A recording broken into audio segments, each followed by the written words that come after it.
Hi friends, I'm Anna Helman. I'm so glad you're here today. Today I want to share with you some tips and tricks for creating multiples of a particular card project.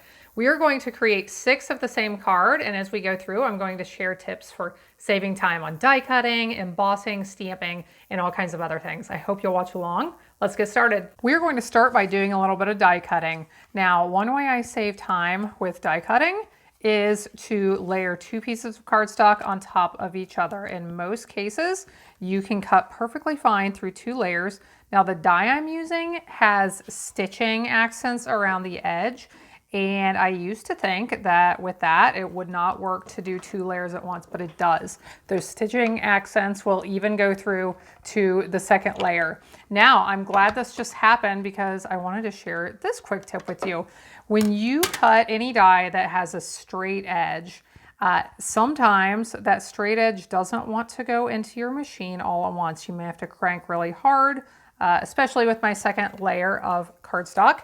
It is a little bit thicker and doesn't want to go through. So if you offset that and angle it so that the one corner is going to go in first and then the rest will go in after that, it will make it a lot easier. So I'm glad that happened. To refresh my memory that I wanted to share that with you. So I just cut 2 at once, but we are actually going to be able to use these cuts on 4 separate cards. So stick around, and in just a moment, I will show you how we're going to do this on 4 separate cards. If you are careful when you line up your dies, you can even use your outline piece, your frame along the outside, for another card as well. So keep that in mind. Now let's cut our second set. And then I want to share with you next my embossing trick, my idea for embossing and not having to crank one piece through your machine for every card that you are making. So we'll angle that again. Let's crank it through.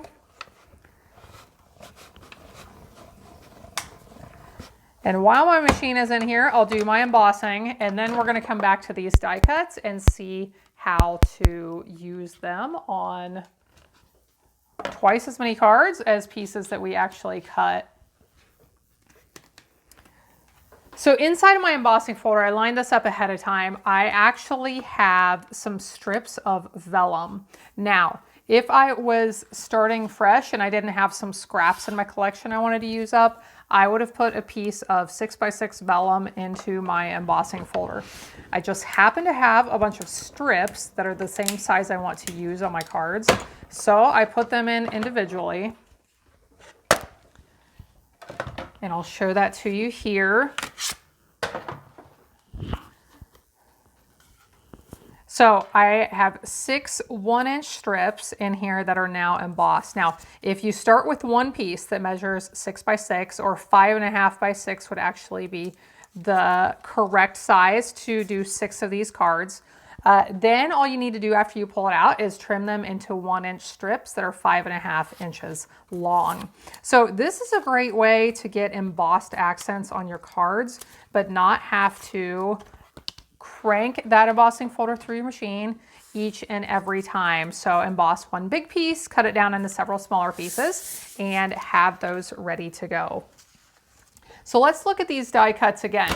I'll bring these back in. I cranked my dies through the machine 2 times. I had 2 layers each time, so I actually have 4 die cuts. But this is going to be enough. I actually made a few extras. This is going to be enough for 8 cards. So let's take a look at these, and I will show you how. Here I'll bring in 3 of them. These are the ones we're going to use for our project. And this one got a little bit smudged from some of the lint on my top plate. That's okay. I think once we stamp, it won't really be very noticeable. What I'm going to do is cut these in half. I started thinking that, you know what, it would still be super cute on my project if I use some die cuts that don't have stitching at one edge. I'm going to put it against the edge and make it look like it kind of got cut off there. It will make more sense later on. But so this is 4 3/4 I am going to cut that in half, 2 1/4 plus. So whatever die you are using, this is one of my stitch rectangles dies. I think I said that, but you want to cut those in half. And now we have these really cute die cuts that are going to work for twice as many of our cards. Since I had an extra die cut, I'm going to pull this one in from over here and cut this one in half. And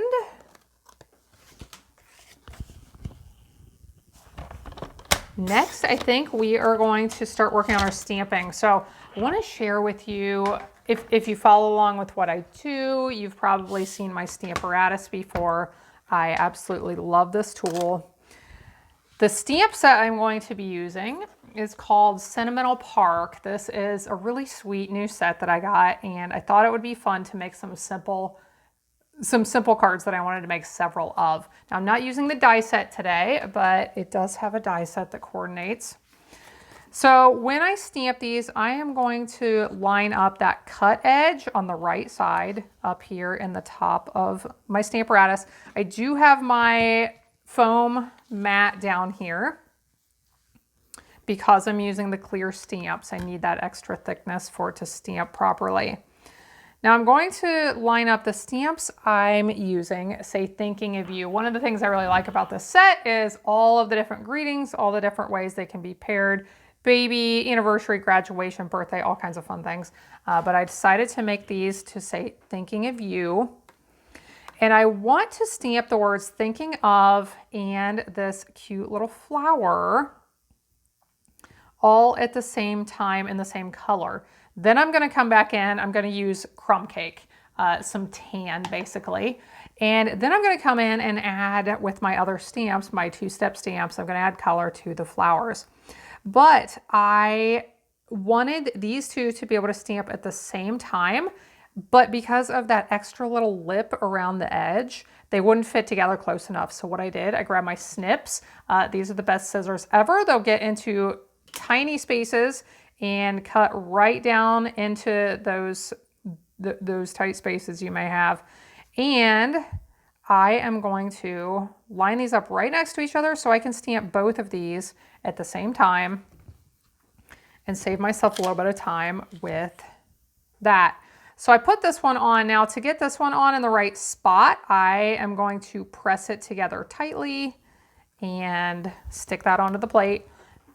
Check it out real quick, make sure it is where I want it, and we can start inking these stamps and stamping. So I love the Stamparatus for repeat stamping, and actually sometimes what I do is, if I get myself organized here, I'll keep my papers over here on the left side. I'll bring one of them in with my left hand. I will ink this with my right hand, keep that ink pad in my hand, give it a good press, and I can lift this up, move it out with my left hand, and I am ready to go again over here inking with this. So we will get all 6 of these stamped pretty quickly.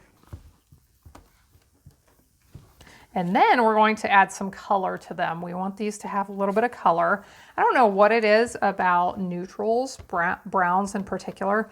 I just love cards that have the browns and the neutrals. I thought about actually keeping these all brown and stamping the outline, what I'm doing right now, in a darker color, and then filling them in with the color I'm using right now with a lighter color.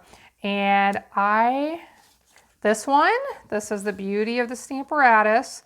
I did not get the word of stamped perfectly. So I'm going to put that back in, give it another press up there in that corner, and now it is perfect. Last but not least, we will do this one. Ink it up and give it a good press. Okay, so we have 6 of these stamped. Now I will bring my Stamparatus back in a little bit for another step, but for now, let's go ahead and let's add color to these pieces. So since I am doing several of them with the two-step stamp, so here is the piece that I can use to fill in the color for the flower. Since I'm doing several of these, I am going to lay them out so that I can do one after the other. So we'll just go through and stamp these, and then I'm going to come in with some Pear Pizzazz ink, and we will add color to the leaves. I think this is just the cutest set with these nice little flowers. And I do not want to stamp my leaves with pink, do I? So let's switch out that ink pad. Have you ever done that? Oh, it's just the worst, right? You mix up your ink pads on your table, get those colors confused. If I wanted to, if I really want to make sure these are lined up nicely every time, I could mount the flower stamp, the fill-in stamps that I'm using now, the one I used for the pink, and then this leaf one. I could mount these to my stamparatus if I want to, but just so I don't get upset if they don't line up perfectly, and I think it's a little bit faster just to stamp it by hand like that. So these are going to be the focal point of our cards. So we have these all prepped and ready. Now you may be wondering if I forgot the word you, because it just says thinking of. I wanted to say thinking of you. So let's go ahead and prep those. I like to create layers and pop-ups and different pieces that add interest to my cards. So just because I am doing several of these and trying to come up with some time-saving tricks in the meantime, that doesn't mean that I want these to look very simple or very easy. So I want some layers. Some of these I'm not doing a great job of stamping in the center of my paper, am I? So I'm going to have a few extras here so that I can pick out the ones I like. These are my extra strips from when I cut my card mats. And I end up with a little bit of extra on the edges that I don't need these strips. So I save these strips. I use them for things such as these. A lot of times I use them for sentiments such as these. And then I just snip them apart. I am probably not known for cutting straight, but when it's just a really short little distance right here, I can usually get this pretty good and not have to get out my trimmer. So cut these apart, and it looks like we have 6 of these here and ready. We'll set those off to the side, and now let's create the background for our cards. And this is where I'm going to bring my stamparatus back in. I thought it would be fun to try a little technique here. I'm going to lift this plate out. I'm going to leave this mounted in case I want to come back and make some more afterwards. But I do already have, this is a background stamp. It is called Hand-Drawn Dots, and I already have it mounted onto my plate. So I could mount one plate over here on the right side and one on the top. I find it's easier just to pull them out and interchange them and be able to have the plate ready to the side and just switch them out here. Now I don't need that foam mat in the bottom now that I'm using a rubber stamp, but I do want to keep my grid paper because this will be stamping off the edge. I have my card bases folded. I am using just plain white, and I am not going to put my cards all the way up in the corner because it's a little bit tougher to get it to stamp right here along the edge. So I am going to line them up. I'm just testing here about 1/2 inch from the right side and probably about 1/2 inch from the top as well.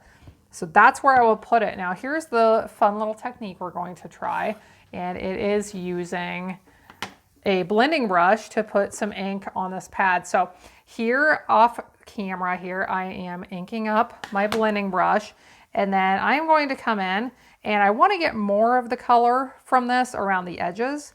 And then as I go in, I'm going to lighten up and probably not have a whole lot of color in there. I'm going to stamp. Now, if I want to be able to repeat stamp, I have to either put my magnet down or put my card up in the corner. But I am going for a very casual look here. So if these don't turn out perfectly, I am fully prepared for that, because I will never be able to put it back in that exact same spot again since I'm not using the corner or the magnet. Now, are you able to see that really nice light pattern in the background? I thought this would be fun. We are going to add more to this here in just a second, but I thought this would just be kind of a neat way to add a little something extra. We'll ink this up again, and I may ink these differently.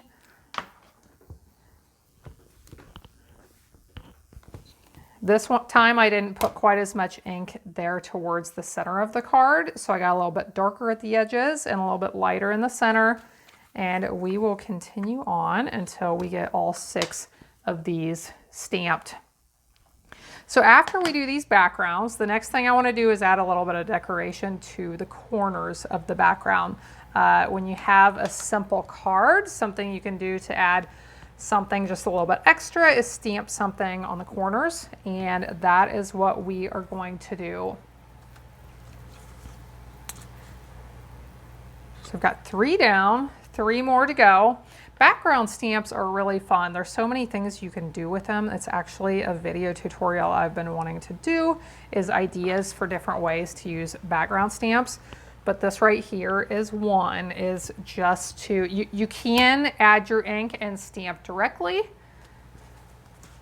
or this is kind of a fun way to get color variation, and you can do multiple colors.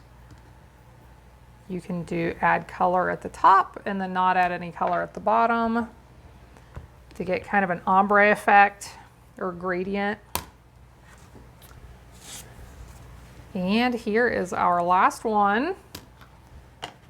If you noticed last time on that last one, I did not add any more ink to my blending brush. I thought it had plenty on it. They had gotten a little bit darker than I was intending for them to be. This time I went ahead and I did add some more ink. So now we have all of those prepared. Now let's do a little bit of stamping on the corners like I mentioned. I want to use the sweet little flower stamp to add a little bit of decoration to the corners. Now this is another 2-step stamp. If I wanted to, I could fill these in with the other stamp, but I am going to keep it simple and just stamp a little bit on up here at the top right corner, and we're going to stamp 2 times down here, and this will show behind that first piece that we stamped. This will come out behind it, and you will see how this is going to come together here in just a second. We have most of our prep work done, and this is where it starts to get fun, when we start to see things coming together. So again, if you wanted to line this up on a Stamparatus, you could do that, but I find when I'm stamping several times and I am not worried about perfection here, they could be in different places. This is pretty easy to stamp, so I'm not worried about getting like funny lines around the edge or anything. I just find it's easier just to go ahead and do it by hand with an acrylic block. Okay, we have our backgrounds prepared. We have our embossed pieces prepared, our focal point here, and our greetings, and I believe we are ready to go. I did cut a few pieces of ribbon before we started, so I have them here as well. And let's go ahead and start to put these together. So what I want to do first is add a piece of vellum to the background. I'm going to add a strip over along the right side, and I like to lay these out. If you have space where you're working, it's nice to be able to lay pieces out and be able to work on several of them at once. So here are my vellum pieces. This is what we will be adding. Sometimes with vellum, you can see your adhesive through. With light colors in the background, typically I do not have a problem with my adhesive showing, but I am going to keep my adhesive down a little bit lower. I'm not going to run it all the way from the top to the bottom because if it does happen to show, this will end up being hidden behind the next piece we are going to add. Okay, so I like to run all my adhesive at one time. I think it really saves time from picking it up, putting some adhesive on, applying that piece of paper, picking up your adhesive again. Okay, so we have these nice, I don't know if I mentioned, I embossed those with the brick and mortar embossing folder. And at first I was going to use white cardstock. I thought it would look nice, but then I thought it took away from the flowers and the other things I had done on the card. So I thought vellum would be a really fun way to add some of that texture, but not really take away from the design, not really hide anything that I had already done for the backgrounds here. Okay, we have that on. I do want to add a little bit extra. I wanted some nice embellishments on these cards. Like I said, I don't want them to be too simple. So I'm going to add a piece of ribbon. And there are lots of ways to use ribbon that do not involve tying bows. So this is one right here. I am just adding a strip, and once we add that next piece that we stamped the flowers on at the very beginning, this is going to show from behind. So it's pretty easy to add this just with a strip of tape. Lay it over top. There's no bow tying involved. I feel like I hear some cheers out there. I love bows. I have gotten pretty good at tying bows, but I know it is tricky for some of you. And when you're making a lot of cards, tying bows can really take quite a bit of time. So, okay, we have our ribbon now. The next thing we're going to add is my favorite piece, these ones that we stamped with the flowers. So I will flip these over. Let's do a little scooting. And again, I want to be able to lay all of these out so that I can put all my adhesive on at the same time. I am going to put, since I am putting this on over some ribbon, I'm going to pull in my extra strong adhesive, my Seal Plus.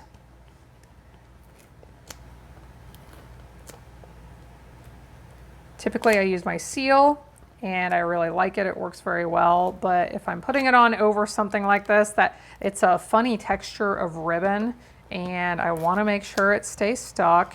And that's also why I'm running my adhesive at the top and the bottom of these pieces instead of along the side, because along the side, one of those would line up right there and possibly not stick very well.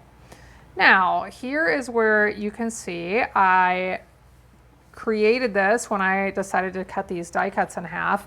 I thought that it wouldn't look strange at all if we line this up at the edge. So we'll line those up right at the right edge. We want to make sure that the ribbon shows at the top and the bottom behind them. And get that lined up and just give it a good press.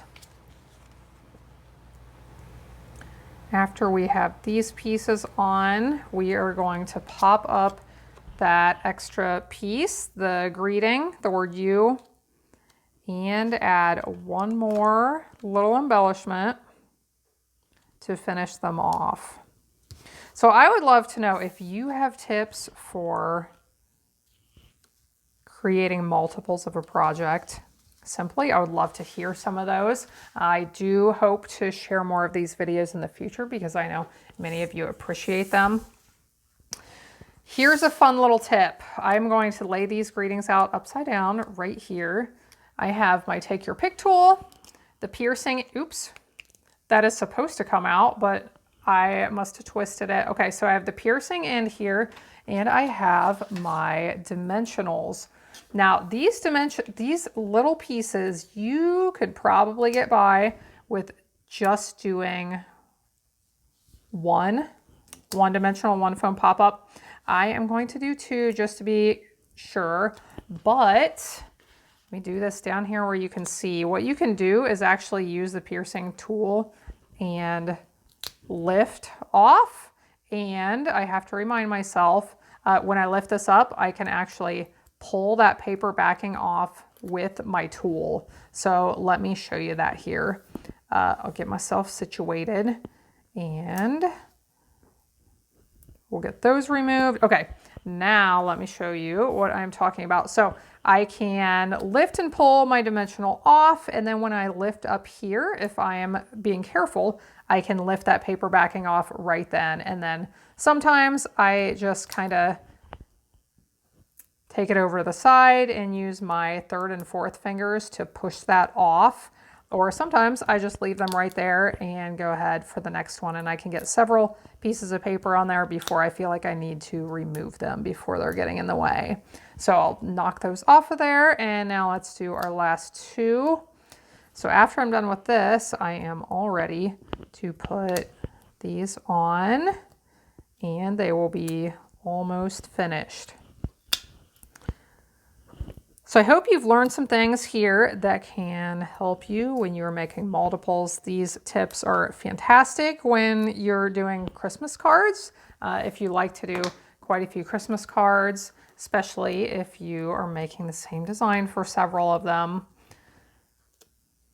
So we'll add the word "you" down here, and then I want to add a sequin right there in the center of the flower.